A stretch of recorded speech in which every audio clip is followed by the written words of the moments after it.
Yeah, that's when he was complaining after losing a court appeal demanding British taxpayers fund his security on visits to the UK. He lost the case, of course, because he and Meghan chose to step away from the royal family and embark on a life of celebrity in America. But as a reminder, he went whinging to the BBC about how he can only come to the UK if he's officially invited, which would give him a security team. Well, surprise, surprise, it turns out Prince Harry is a massive raging hypocrite. Take a look at this picture obtained by the Sun newspaper today. It's the Duke of Sussex himself, pictured on a doorbell camera, calling at houses in a London street as he looked for a friend's home. Harry, who has always insisted he feels unsafe without armed cops, tried his luck at 3 random houses before finally finding the right one. It gives a whole new meaning to the game knock down ginger, doesn't it? One resident said their housekeeper opened the door but didn't recognise Harry. And another source told The Sun 2 of the houses he knocked at are at complete opposite ends of the road, which is about half a mile long. It's a bit odd he didn't seem to have a clue which house he was aiming for. I don't think many people would just walk down a road knocking on doors, let alone if you don't feel safe. The Sun on Sunday previously revealed Harry also stayed at a friend's private home and, against security protocols, had a Deliveroo sent to the front door. So let's just recap for a second, shall we? Harry's been battling the Home Office in the courts demanding taxpayers, you and I, fund huge armed police teams for when he visits the UK. He's been complaining he simply can't bring his family to Britain without armed police and refuses to fund his own private security because he's entitled to British coppers. Yet at the same time, he's gallivanting up and down a busy London road, there he is again, that picture, knocking on random doors, all by himself, trying to find a friend's house without so much as an advisor in tow. And by the way, it was less than a year ago that Harry and Meghan were given a stately welcome to Colombia, one of the most dangerous countries on earth, in what critics called a faux royal tour. Time and time again, Harry and Meghan have both proved themselves less than reliable when it comes to the truth and left wanting in their constant pleas for sympathy. And tonight, I actually feel sorry for the King, King Charles, who, much like Meghan Markle's father, Thomas, can't see his grandchildren because of Harry and Meghan's behaviour.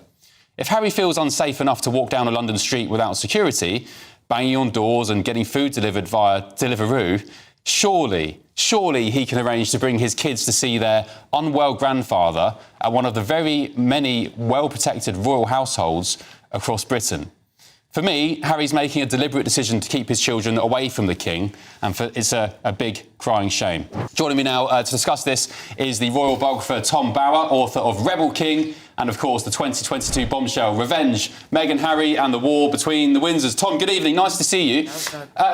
What do you make of this picture? I mean, I opened the Sun newspaper this morning, I just couldn't believe my eyes. I think it just shows what a desperately sad man Harry is. But on the other hand, it does show that the litigation he brought against the Home Office was not really only about protection. He knew very well that he wasn't going to get it. I think it was all about trying to embarrass the King. It was about destroying the monarchy. It was about all the time me, and Meghan.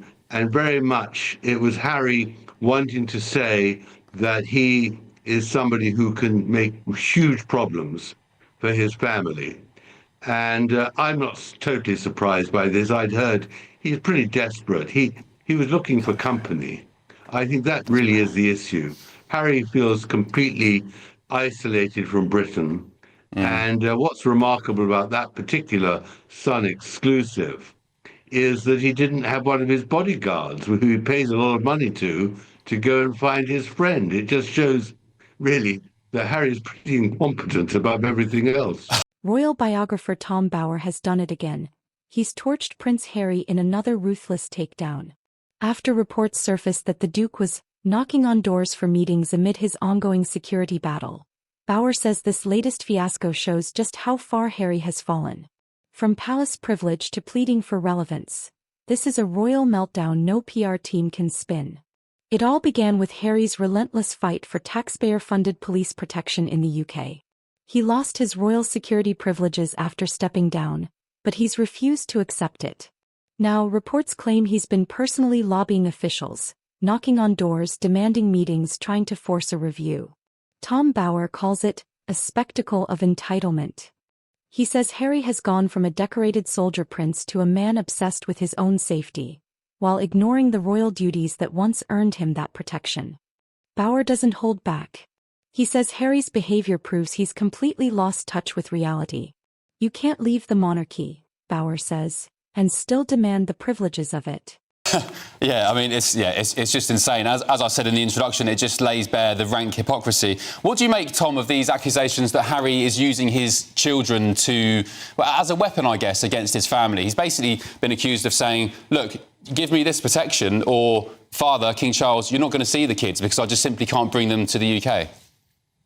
Of course, it's blackmail, emotional blackmail, and that's what he's been doing for some time. And unfortunately, it's something as well his mother did against Charles.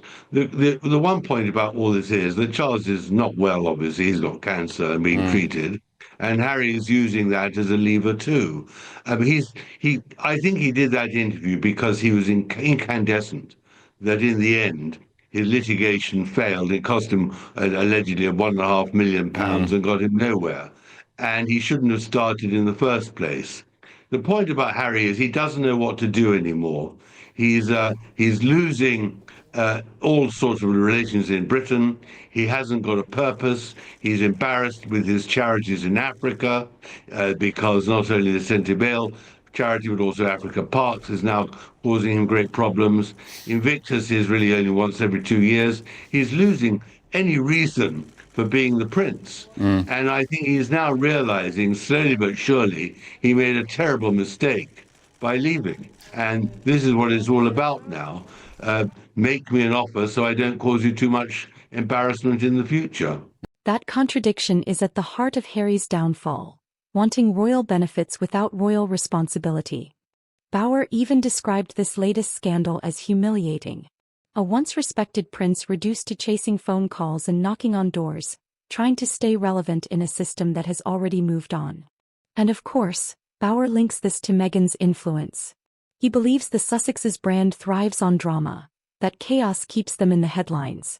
But it's a dangerous game. The more Harry fights, the smaller he looks. Bauer says Meghan pushes Hollywood optics, while Harry still craves royal authority, and the result is confusion.